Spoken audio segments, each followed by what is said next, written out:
Good morning, good afternoon, good evening to East Central Missouri and the world, and welcome to the James Strong Show podcast number 263. Thank you for joining us. Thank you for making us a part of your day. I appreciate it. This podcast was recorded on the morning of Thursday, April the 14th, from the James Strong Studio in western St. Charles County. Well, first, before I begin my podcast, I did want to say that you've probably noticed an inconsistency to the podcast schedule. The reason for that is the past 2-3 months, my mother's been very ill. She's been battling pancreatic cancer actually for the last 10 years, and until fairly recently, successfully. Well, she became very ill 2-3 months ago. We've been spending time caring for her, and she passed away on Saturday, April the 9th. Those of you in my close circle have known about this. I haven't shared it with others just because it was private, and people have their own problems they need to worry about also. But, Mom succumbed to cancer on Saturday, April the 9th. Virginia Reynolds, rest in peace. Today's podcast, UFOs are real. Okay, I've done this before, right? Okay, here you go, Strong, with another UFOs are real. In fact, I may have even called a podcast years ago. I may have actually called it UFOs are real. However, this time it's different. Because the statement UFOs are real is not coming from a stupid podcaster doing a podcast in his home. It's not from a guest on Coast to Coast. It's not from some tinfoil goofball. The source that's saying UFOs are real is the U.S. government. 1,500 pages were received by the UK Sun 4 years, 4 years after they requested it. They got it under the Freedom of Information Act. And December 18th, 2017 is when they requested it. They received these documents earlier this month. And while there was some redaction, there wasn't a lot. And basically, what these documents admit to, the government is admitting to them. Basically, none of this is new. But again, you've heard this on Art Bell. You've heard this on George Norrie. You've heard this on Jimmy Church. You've heard this from me. You've heard this on all the oddball, dopey, goofy, eccentric, eclectic websites you can think of.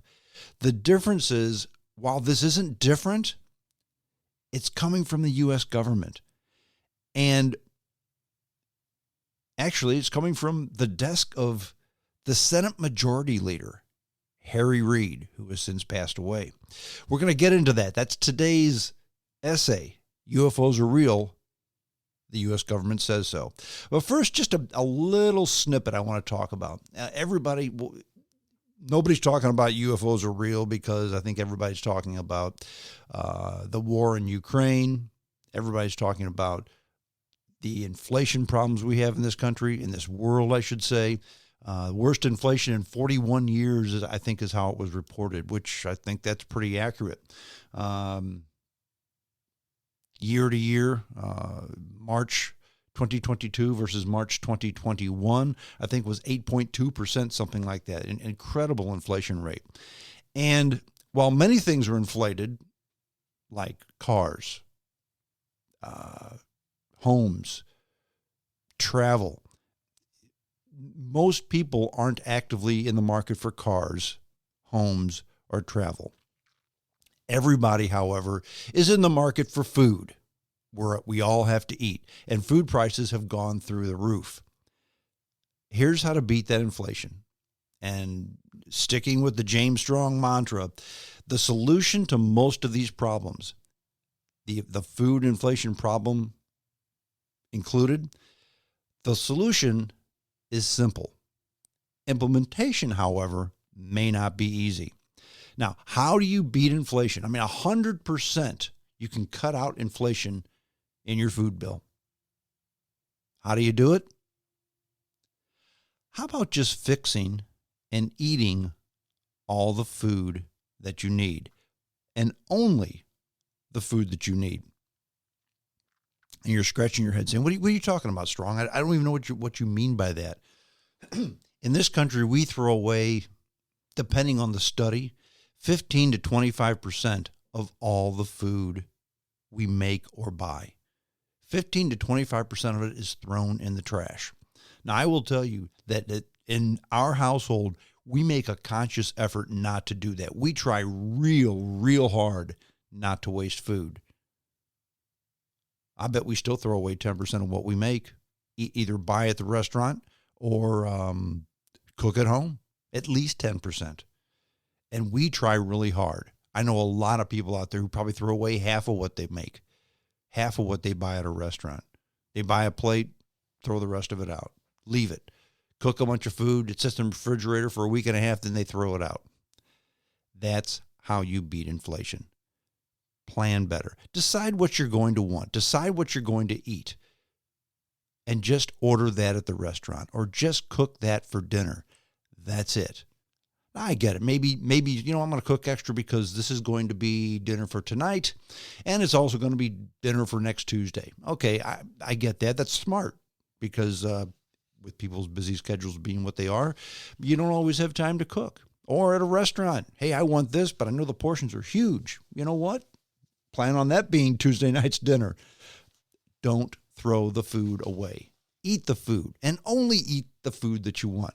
Two things are going to happen. First of all, that whole inflation with food, it's not going to affect you. You get a pass. It doesn't affect you at all. Second of all, and think about this. If you're eating less food, because how many times you said, I'm full. Yeah, but this isn't enough to put away, but it's not, I don't want to throw it away. It's not enough for a meal, but what the heck? I'll just eat it. I'll just consume these extra 500 calories. If you only order or if you only cook what you need, you just might lose a little bit of weight. Look in the mirror and tell me you don't need to do that, Porky. I know I do. Anyway, quick piece of advice from the strong man on how to beat inflation. Okay, today's essay, UFOs are real, says the U.S. government. The U.S. government says so and more, okay? The UK Sun, which is a newspaper, it's a British publication. I like it, okay? A lot of people think it's just a tabloid. It's a bunch of baloney.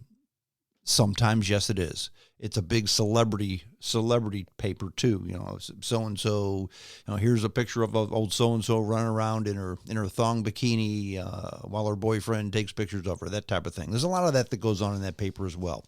But it's also a good paper for maybe B-type stories, which unfortunately, that's what this is. But the U.S. government says that UFOs are real. Back in December 18th, 2017, the UK Sun petitioned to the U.S. government for these documents. That was 4 years ago. They petitioned them under the Freedom of Information Act. Now, none of this information we're going to talk about is new to ufology. None of it. But what is new is that it is now confirmed by the U.S. government. All of it is confirmed by the U.S. government. Even the most bizarre, even the goofiest, not just, okay, the tic-tac-toe UFOs, or tic-tac UFOs, okay, that really happened. That's an old story. It did. But I'm talking about the most bizarre stuff that you heard. This is coast-to-coast worthy stuff that the government is saying, yep, we think it's real.